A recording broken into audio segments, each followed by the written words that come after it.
Que la grâce et la paix de notre Seigneur Jésus nous accueillent en ce temps. Et si Dieu permettait ces temps de confinement pour que nous soyons à son écoute? Et si ces temps nous permettent de faire une trêve en nous-mêmes? D'arrêter de courir éperdument après l'on ne sait quelle réussite et quel but? Voici ce temps où Dieu nous précède et où il nous invite au calme et à son écoute. Ouvrons nos oreilles à sa parole. Combien, ô Dieu, nos cœurs s'émeuvent de ta présence. Nos yeux s'ouvrent et reconnaissent la beauté du chemin que tu éclaires devant nous. Et nos bouches chantent la joie qu'il y a d'être tes enfants. Et même résonne jusqu'aux confins de la terre la louange de tous les peuples du monde. Et puis, voici le temps où la parole de Dieu ouvre chaque fois à nouveau un espace dans nos vies pour accueillir et pour aimer, pour recevoir et pour donner. C'est le temps de l'amour et de la solidarité, le temps de l'entraide et du don de soi. C'est l'amour de Dieu qui se manifeste à travers les prières de ses enfants pour les malades et les soignants en ce temps de pandémie. Oui, c'est Jésus qui se manifeste à travers le soutien aux personnes isolées et démunies, aux personnes endeuillées. C'est peut-être aussi le temps que Dieu donne à l'humanité pour réfléchir sur nous-mêmes et réfléchir au sens de la vie. L'Ecclésiaste nous dit qu'il y a un temps pour toutes choses. Peut-être aujourd'hui est le temps du salut. Peut-être aujourd'hui est le temps de la grâce, le temps de se tourner vers celui qui s'est donné pour nous offrir la paix éternelle. La Bible nous dit que Dieu veut que tous les hommes soient sauvés et qu'ils parviennent à connaître la vérité. Oui, Jésus est le chemin, la vie, la vérité. Peut-être que cette année, voudrait-il que l'on fête Noël avec plus de simplicité, en revenant à son véritable sens? Que l'on aborde la nouvelle année avec plus de reconnaissance?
Ces temps de confinement sont aussi un temps de renaissance. La renaissance de la nature entière. Les nuages de dioxyde d'azote et de carbone se sont dissous avec l'interruption des activités industrielles et humaines. Paraît-il que les sommets de l'Himalaya, habituellement recouverts d'une fumée épaisse et grisâtre, étaient visibles depuis les plaines indiennes. Dans les campagnes, les animaux sauvages reprennent leur liberté. On a même observé des baleines et dauphins jouer en toute tranquillité au large des calanques de Marseille. Et l'arrêt des nuisances sonores et du trafic fluvial ont profité à toutes sortes d'espèces d'oiseaux et de poissons. Oui, la nature elle-même loue son créateur, car en lui tout est admirable et sa majesté domine la terre et le ciel. Les cieux racontent la gloire de Dieu et l'étendue manifeste l'œuvre de ses mains. Louons le Seigneur même dans les circonstances difficiles. Ce confinement nous oblige à rester au calme, loin des bruits et des agitations de la ville. Et la parole nous dit que c'est dans le calme et la confiance que se trouve notre force. L'apôtre Paul, quand il était en prison, avait toutes les raisons d'être abattu. Mais pourtant, Silas et lui chantaient des louanges. En ce temps, Jésus nous dit, « Lorsque tout semble mal aller, arrête-toi et affirme ta confiance en moi. Apporte-moi la situation, dépose-la entre mes mains. Déchargez-vous sur lui de tous vos soucis, car il prend soin de vous. »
Les 5 minutes enfants. Les 5 minutes enfants. Bonjour. Bonjour. Ce matin, pour les 5 minutes enfants, nous sommes dans la chambre De Flora. Bienvenue. Alors, pour commencer, on a une petite devinette. Reconnaissez-lui. Approche-toi un peu. Est-ce que tu reconnais ce personnage? Est-ce que tu reconnais ce personnage? Approche-toi encore.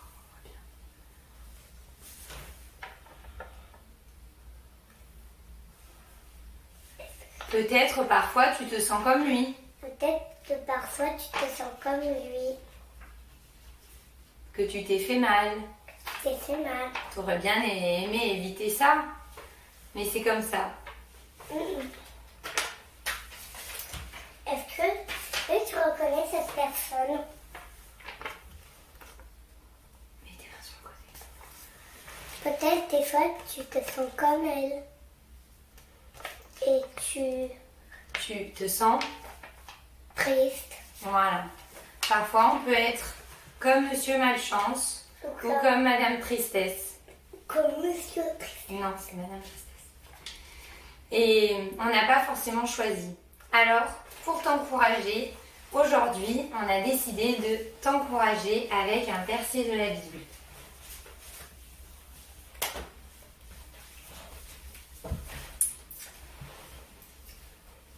Qui se trouve dans le psaume 86 au verset 7. Quand je suis triste, Très triste, je fais appel et à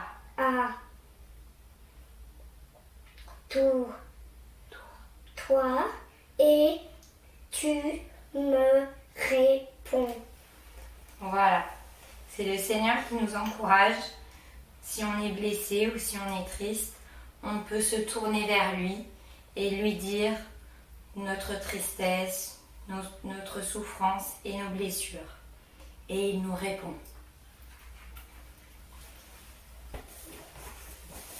Un autre verset dans Philippiens 4, 13. Je peux faire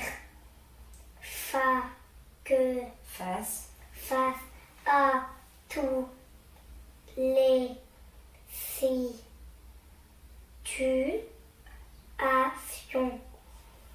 car le Seigneur me fortifie.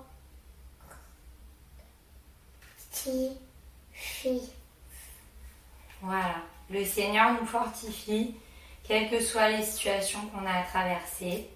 Et on veut donner du courage cette semaine à tous ceux qui sont tristes ou sont blessés ou ont besoin du réconfort du Seigneur.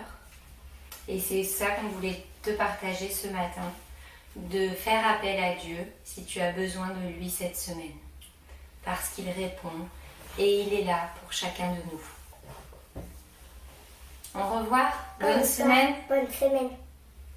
On était heureux de partager ce moment avec vous, avec toi. À bientôt. À bientôt.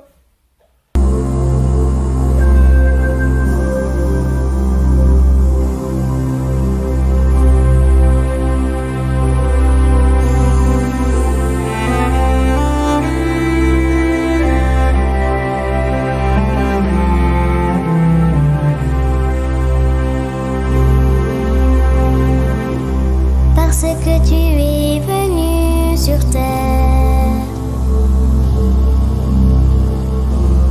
parce que tu as pleuré, souffert, parce qu'aujourd'hui tu es mon frère. J'ai confiance en toi, j'ai confiance en toi. Comprends bien mes peurs, parce que tu connais bien mon cœur. Alors simplement je dis Seigneur, j'ai confiance en toi, j'ai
Et si nous prenions un temps pour méditer au sujet du jugement dernier? Vous savez, cet événement de la fin des temps où chacun, chacune passera devant Dieu, le juge suprême de nos vies. Je ne nous sens pas trop motivés. J'entends déjà des réactions. Quelle drôle d'idée!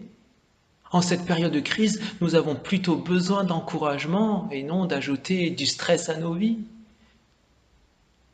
Avons-nous peur du jugement dernier?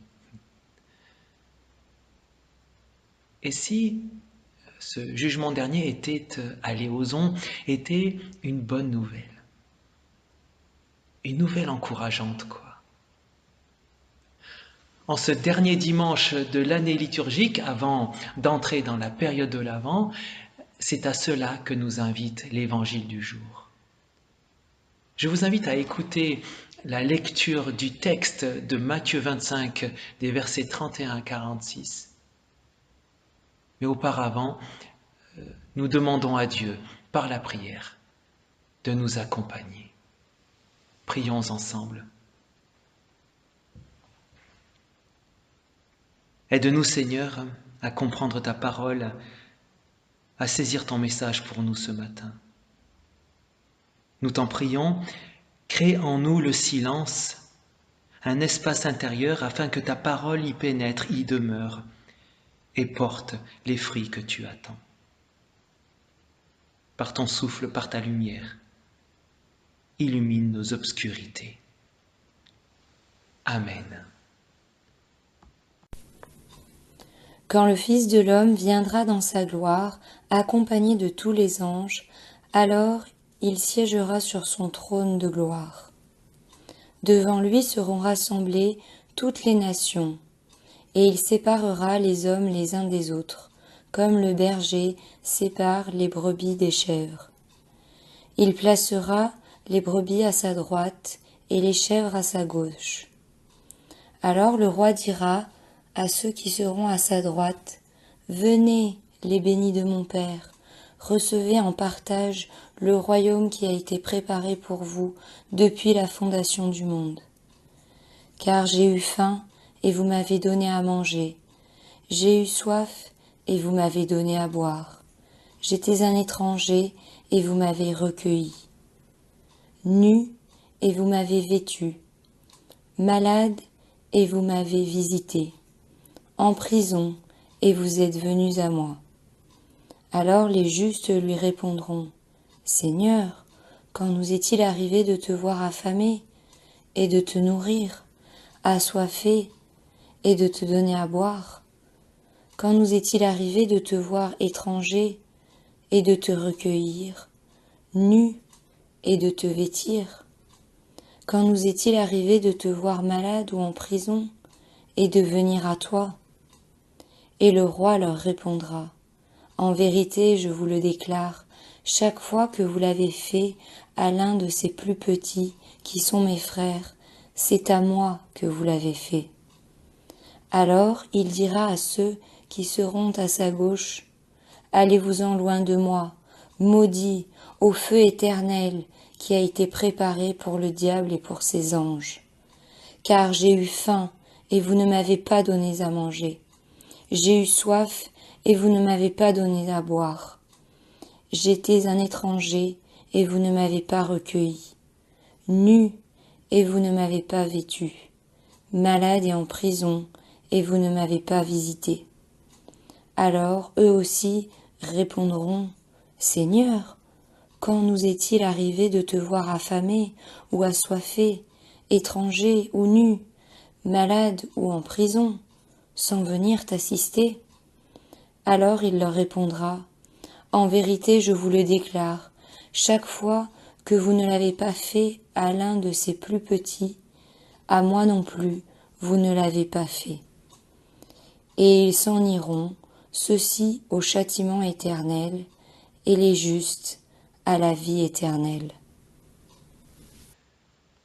Méditer sur le jugement dernier, c'est, nous dit l'Évangile, fixer notre attention sur Jésus.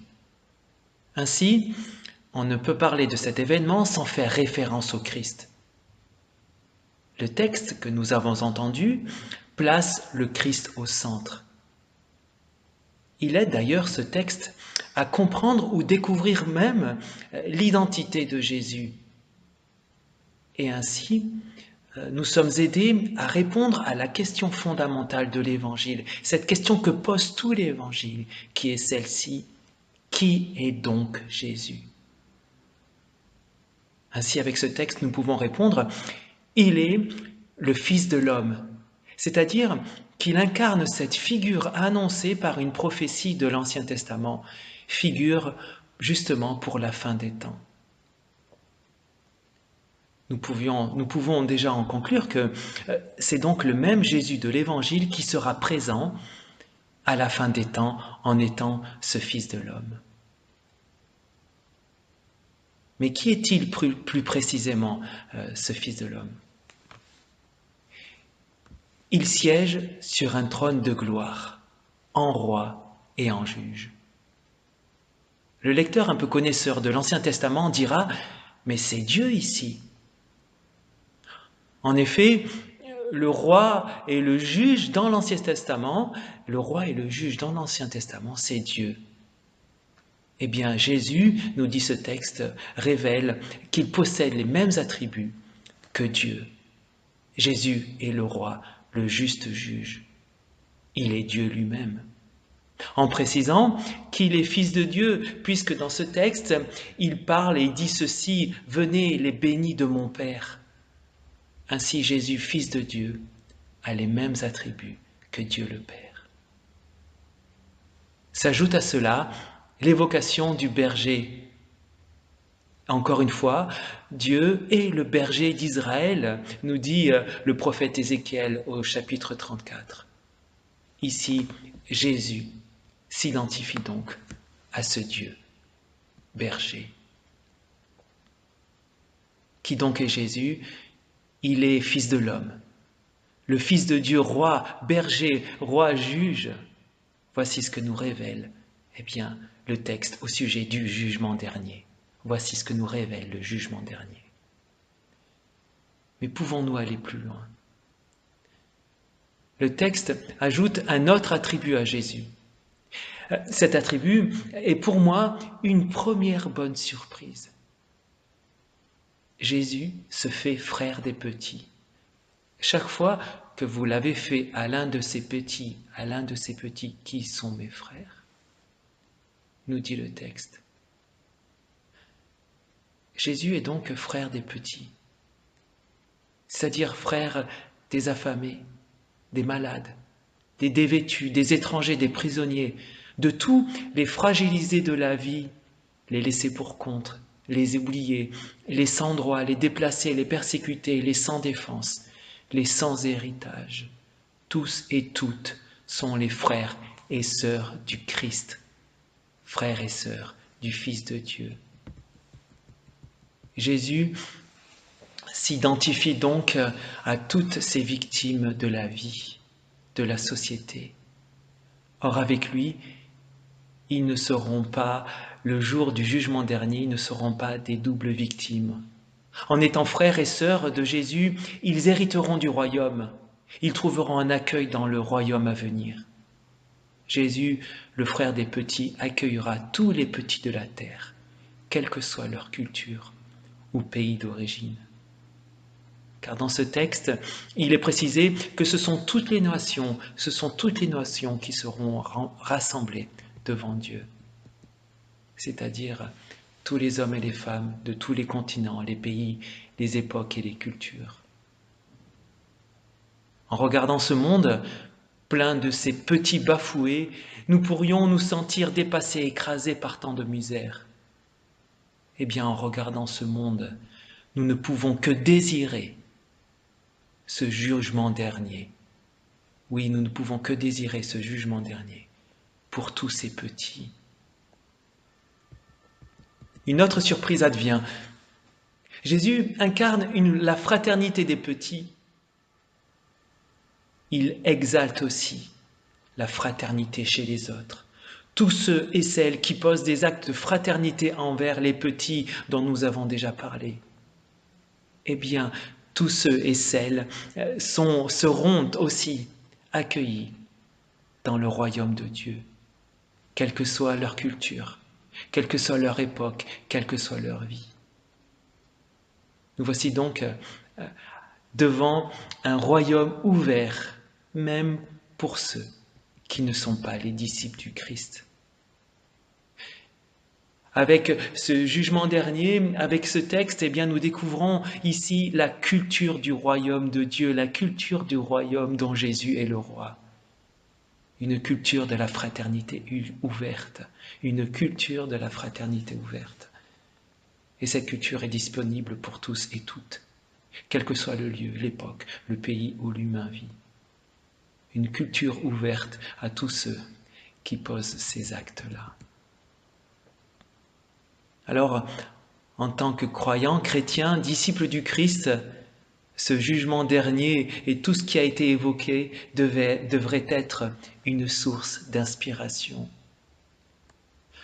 Inspiration de reconnaissance, voire d'admiration.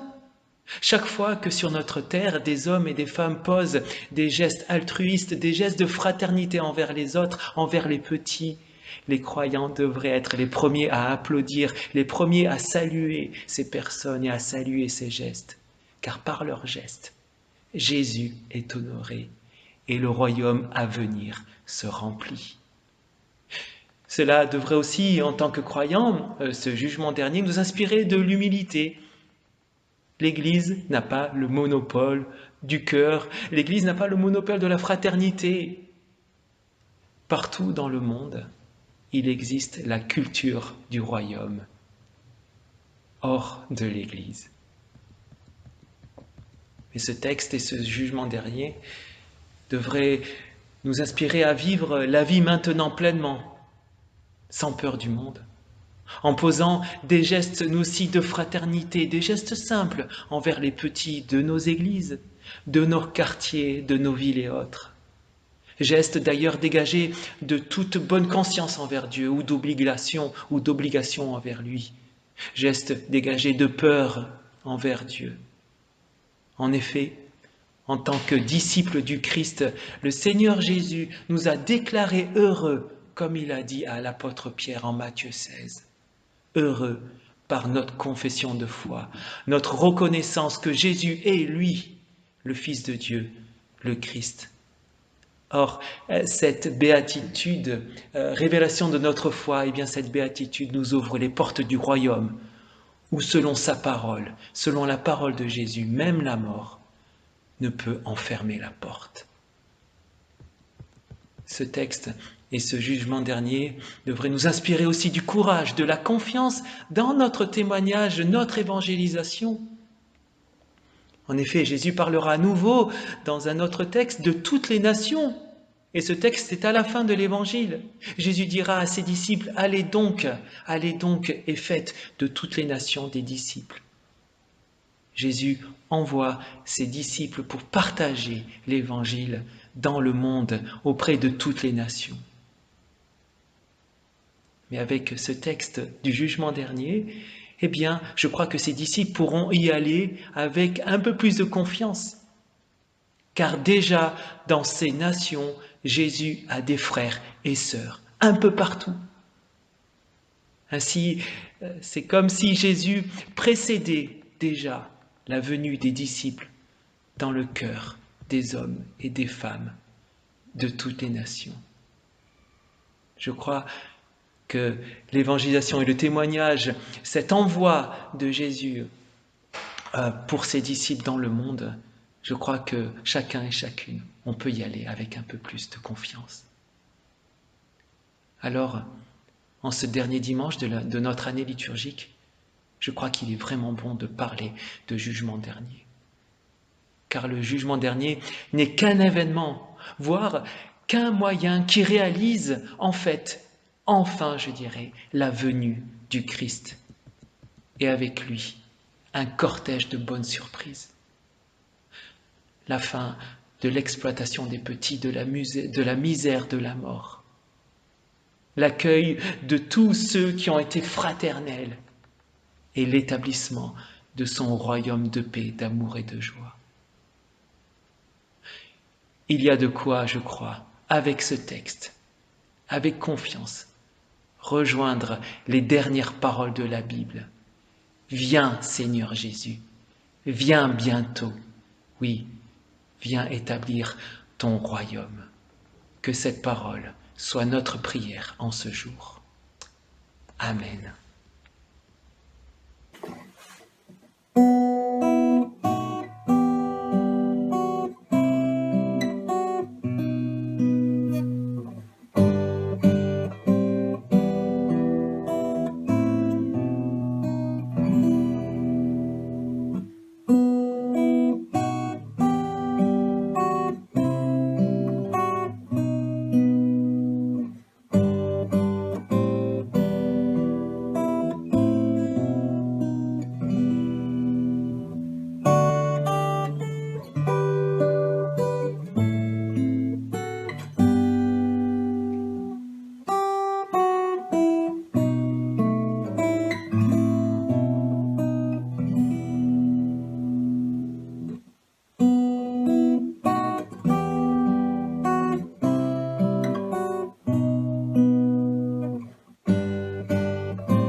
Seigneur, chaque jour tu dispenses tes bienfaits et nous voulons te dire notre reconnaissance.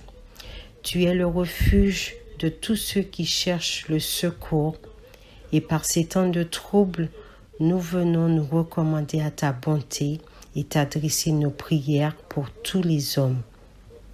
Nous te remercions, nous te bénissons et nous t'adorons pour ta grâce et ton amour. Car c'est toi qui nous conduis, nous protèges, nous conserves, nous sanctifie et nous console. Seigneur Dieu Tout-Puissant, en ces temps de troubles, soutiens-nous dans ton amour, accorde-nous d'être enflammés de ton esprit, d'être affermis de ta force et d'être remplis de ta grâce. Révèle ta grâce à ceux qui sont en difficulté avec eux-mêmes, à ceux qui sont aigris ou révoltés, à ceux qu'on méprise ou qu'on oublie. Jésus déclare dans Jean 14, verset 27, « Je vous laisse la paix, je vous donne ma paix. Je ne vous donne pas comme le monde donne. Que votre cœur ne se trouble point et ne s'alarme point. Ô Dieu, souviens-toi selon tes promesses et que la paix du Christ agisse parmi nous. Seigneur, souviens-toi de ton Église dans le monde entier. Protège-la, dirige-la et gouverne-la toujours par ton esprit. Nous te confions également notre pasteur Benjamin et tous ceux qui œuvrent pour que de nombreux chrétiens puissent continuer à fortifier leur foi en utilisant Internet et les réseaux sociaux. Souviens-toi aussi de tous ceux qui détiennent le pouvoir et la force dans le monde. Touche leur cœur, dirige-les et fais d'eux des artisans de paix. Nous te prions pour les malades, les mourants, tous ceux qui traversent avec cette crise sanitaire des moments difficiles, de solitude, d'anxiété ou d'isolement. Environne-les de ta grâce et de ton amour. Accorde-leur courage et patience dans l'épreuve. Aie pitié de ce monde troublé et divisé. Approche-toi de ceux qui sont dans la misère. Assiste ceux qui ont faim, ceux qui sont chassés de chez eux, exilés ou déportés, ceux qui sont persécutés ou torturés. Seigneur, aie Aie pitié de ce monde qui t'appartient.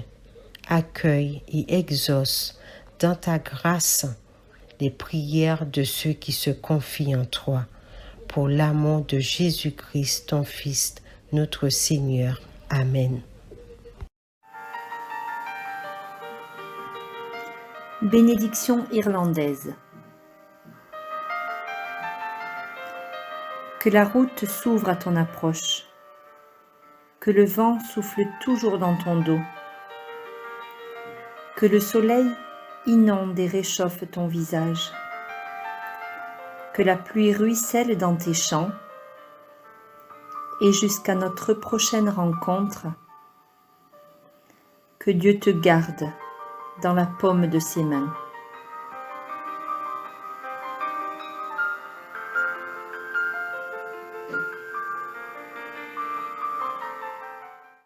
Oh, with my Lord, my blessed Lord.